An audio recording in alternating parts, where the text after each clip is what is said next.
dimanche, l'église n'a cessé de célébrer son cruel triomphe. À Grandbois, sur la colline en face de la Bastide, un magnifique retable, peint à tempéra, relate la vie de Saint Jean-Baptiste. Et l'affreux traquenard, un crime pour oublier les autres, ourdi grâce aux danses de Salomé qui firent perdre la tête à l'infortuné martyr.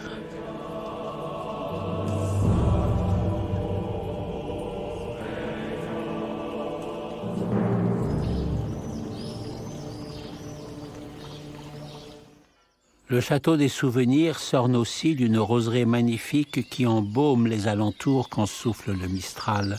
Et au-delà, un chemin mène à la chapelle de Saint-Pancrace, où réside un mystérieux ermite catholique et chinois qu'il ne faut pas déranger dans ses pieuses méditations.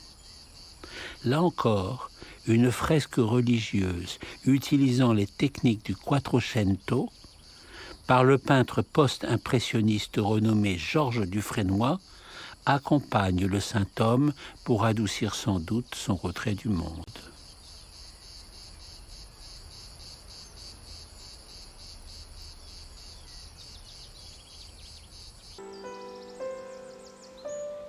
Le caractère insolite de cette petite cité des morts fascinait Jean Giono, qui venait de Manosque pour s'y recueillir. Seul, seul dans le temps, seul sur la terre, mourir demain sans laisser de vide en personne. Il y a dans la forêt des bruits qui ressemblent à des paroles.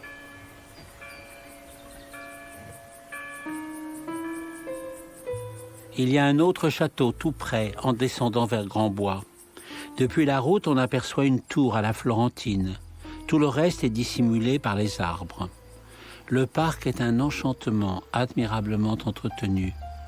Depuis la terrasse, on découvre Grandbois sur sa colline, forteresse naturelle qui suscita maints coups de main dans le passé, et décor préservé pour les tournages.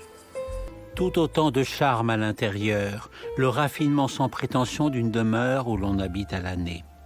La superbe collection de Santon est une leçon d'ethnologie où les habitants des alentours se mêlent aux personnages traditionnels de la nativité. Ils sont disposés comme une troupe de théâtre qui viendrait saluer, avec les mots d'Yvan Audouard qui les aimait tellement, le fantastique est dans le quotidien.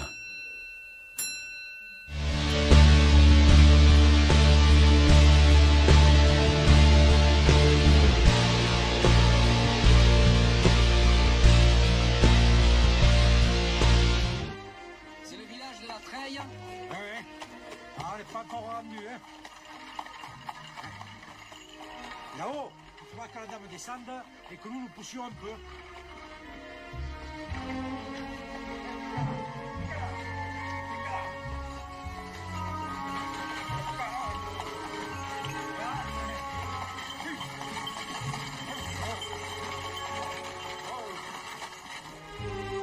Vociférant, poussant, plaçant les cales, les ôtant, bâtonnant, nous atteignîmes enfin le village.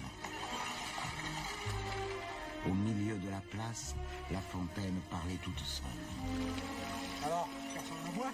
Allez les enfants, rien ne remplace les vertus de cette eau pure, désaltérante et gratuite. Et toi, Augustine?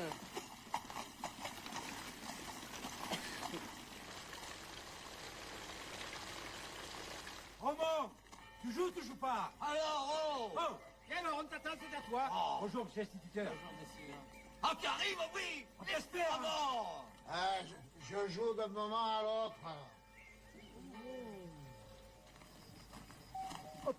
Et quoi encore? Vous entendez?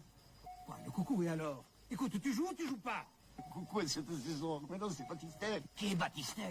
Baptistin, il me fait le guet. Voilà. Alors, si le coucou c'est Baptistin, ça les accompagne. Pardon, messieurs, vous n'auriez pas vu un... Ah. Nous cherchons un braconnier qui... Voilà. Merci bien, messieurs.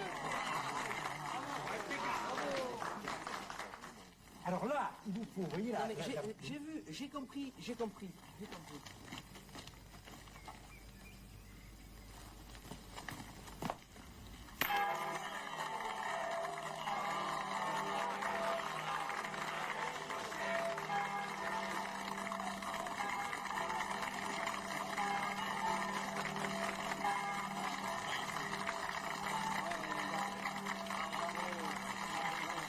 Oh, qui c'est qui vous a vendu ça?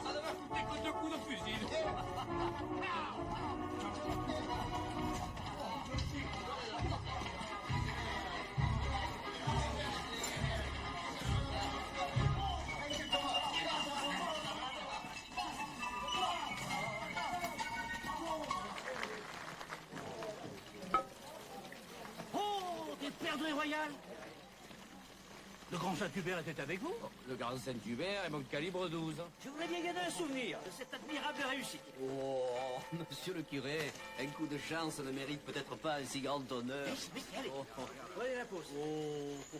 Je songeais en cet instant à Monsieur Arnaud qui avait posé avec sa rascasse. Se faire photographier avec un poisson, avait dit mon père. Quel manque de dignité. Attention, La vanité. ne bougeons plus. 1, 2, 3, parfait. Dis, Zopane, puisque tu seras là-haut, je pourrais faire 2 fois plus de pièges. J'en apporterai la moitié à la maison et on pourra vendre le reste. Vous pourrez vendre aussi les escargots au marché. Et le fenouil. L'herboriste a donné 3 sous le kilo. Et avec tout cet argent, on achètera des pièges à lapin.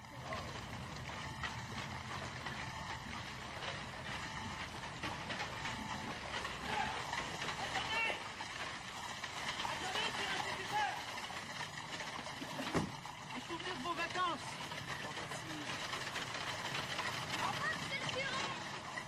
Dieu vous garde.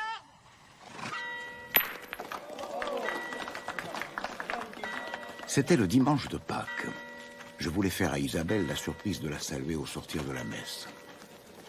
D'abord, son père c'était sous l'eau. De qui parles-tu? Tu le sais très bien. Qui te l'a dit que c'est un sous-l'eau? Mon père, il a vu une fois ce monsieur qui marchait à 4 pattes sur la route. La vérité, c'est que ton père était un menteur. Oh, je ne veux pas être traité de menteur. Surtout par un Marseillais. Si c'est vrai qu'il marchait par terre à 4 pattes, alors c'est qu'il était bien malade. Eh ouais, ça peut arriver à tout le monde d'être malade. Hein. Tu penses? Il avait vomi tout son pernod. C'est une drôle de maladie, ça. Quand on parle du jour. La communion est bien arrosée.